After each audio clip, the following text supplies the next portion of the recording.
Banyak pertentangan ajaran agama Sunan Giri dan Sunan Kalijaga, tapi intinya sama menuju pada sunnah. Sumber, https://sanatmedia.com/, artikel penulis, Muhammad Harir. Pekan lalu jagat maya digaduhkan oleh ceramah Ustadz Khalid Basalamah yang membahas putar tradisi kebudayaan Nusantara, wayang. Dia menyebut bahwa tradisi nenek moyang itu sudah semestinya ditinggalkan, tidak relevan lagi di zaman sekarang karena kita sudah muslim. Sebetulnya adanya silang pendapat mengenai wayang ini bukanlah hal yang baru. Menurut Gus Baha pada zaman Wali Songo pun sudah pernah terjadi sikut pandangan di antara mereka. Tentunya dengan konteks yang terjadi pada masa itu. Kiai Haji Bahaudin Nur Salim atau yang familiar disapa Gus Baha menceritakan bagaimana menggebu-gebunya Sunan Kalijaga lantaran ingin berdakwah di area Pajang sampai membuat wayang tengu. Wayang golek mirip patung inilah yang nantinya akan digunakan sebagai media dalam menyampaikan ajaran agama Islam. Mengetahui wacana itu, Sunan Giri tidak terima dan menghukuminya haram. Sebab di akhirat kelak bakal diminta pertanggungjawaban oleh Allah SWT untuk menghidupkannya, memberikan nyawa. Sunan Kalijaga yang tidak bisa menyanggah fatwa dari Sunan Giri, tidak bisa berkutik. Akhirnya muncul Sunan Kudus, yang alim lagi arif, menengahi pertentangan di antara mereka berdua. Sunan Kalijaga agak tidak tahu hukum Islam karena mantan preman yang jadi wali. Akhirnya ditengah-tengahi oleh Sunan Kudus yang lebih alim, jelas Gus Baha dilansir dari channel Santri Gayeng. Sunan yang bernama asli Jafar Sadik ini lantas memberi usulan agar wayang tengul yang menyerupai patung itu dipipihkan saja. Sehingga alasan pertama yang mendasari keharaman itu menjadi hilang. Wayang ini dipeyokkan saja, agar jadi wayang kulit. Kalau wayang tengul itu berbentuk patung, kalau rata seperti kulit, sudah tidak bisa dikasih nyawa, karena sudah gepeng semua, papar Gus Baha.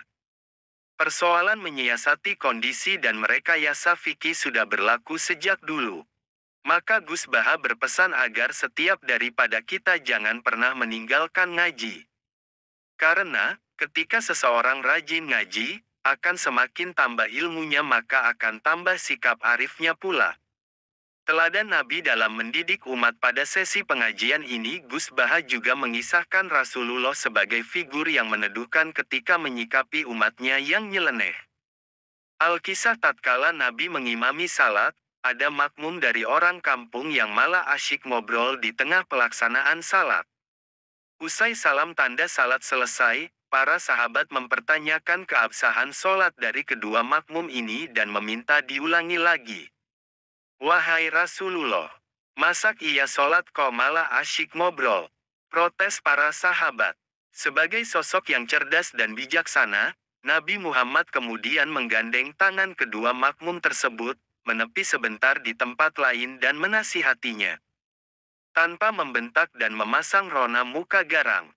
Yang namanya salat memang mengobrol munajat. Tapi mengobrollah dengan Allah saja. Kalau ngobrol dengan manusia, tidak usah, jelas Rasulullah. Demi Allah, beliau tidak membentak saya, tidak memaki-maki saya.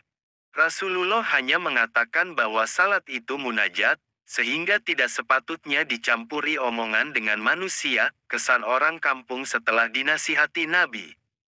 Yang namanya mendidik umat memang mestilah bertahap, ia tidak bisa serta-merta dipaksakan berubah secara signifikan. Ia mesti disiarkan secara pelan-pelan. Kalau boleh meminjam gaya bahasa Gusmus, itulah ruhut dakwah, spirit mengajak yang diajarkan Nabi.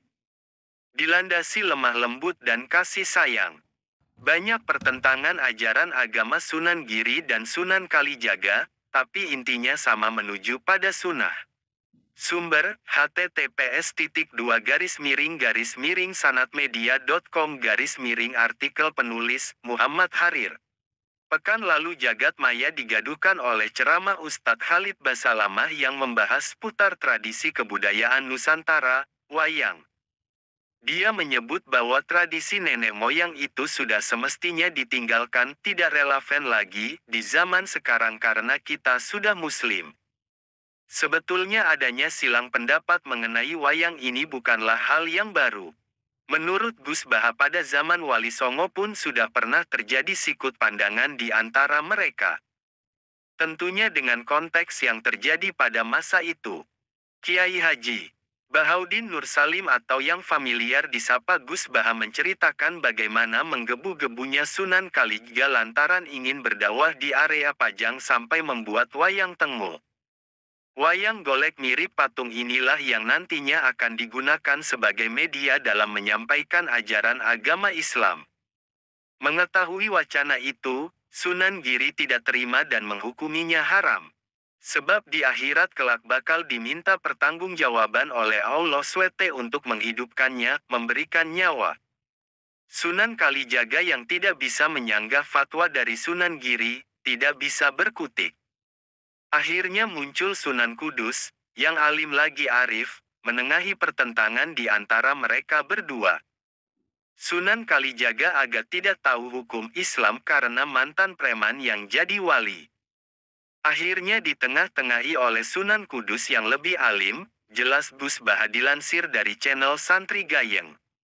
Sunan yang bernama asli Jafar Sadik ini lantas memberi usulan agar wayang tengul yang menyerupai patung itu dipipihkan saja. Sehingga alasan pertama yang mendasari keharaman itu menjadi hilang. Wayang ini dipeyokkan saja, agar jadi wayang kulit.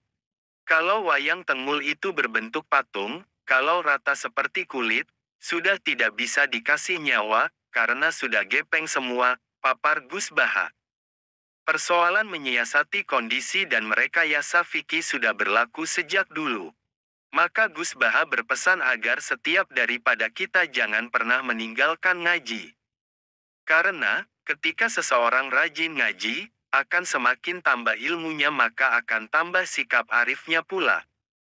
Teladan Nabi dalam mendidik umat pada sesi pengajian ini Gus Baha juga mengisahkan Rasulullah sebagai figur yang meneduhkan ketika menyikapi umatnya yang nyeleneh. Al-Kisah tatkala Nabi mengimami salat, ada makmum dari orang kampung yang malah asyik ngobrol di tengah pelaksanaan salat. Usai salam tanda salat selesai, para sahabat mempertanyakan keabsahan sholat dari kedua makmum ini dan meminta diulangi lagi. Wahai Rasulullah, masak iya sholat kok malah asyik ngobrol? Protes para sahabat. Sebagai sosok yang cerdas dan bijaksana, Nabi Muhammad kemudian menggandeng tangan kedua makmum tersebut, menepi sebentar di tempat lain dan menasihatinya. Tanpa membentak dan memasang rona muka garang. Yang namanya salat memang mengobrol munajat. Tapi mengobrollah dengan Allah saja. Kalau ngobrol dengan manusia, tidak usah, jelas Rasulullah. Demi Allah, beliau tidak membentak saya, tidak memaki-maki saya. Rasulullah hanya mengatakan bahwa salat itu munajat, sehingga tidak sepatutnya dicampuri omongan dengan manusia, kesan orang kampung setelah dinasihati Nabi. Yang namanya mendidik umat memang mestilah bertahap, ia tidak bisa serta-merta dipaksakan berubah secara signifikan. Ia mesti disiarkan secara pelan-pelan. Kalau boleh meminjam gaya bahasa Gusmus, itulah ruhut dakwah, spirit mengajak yang diajarkan Nabi. Dilandasi lemah lembut dan kasih sayang.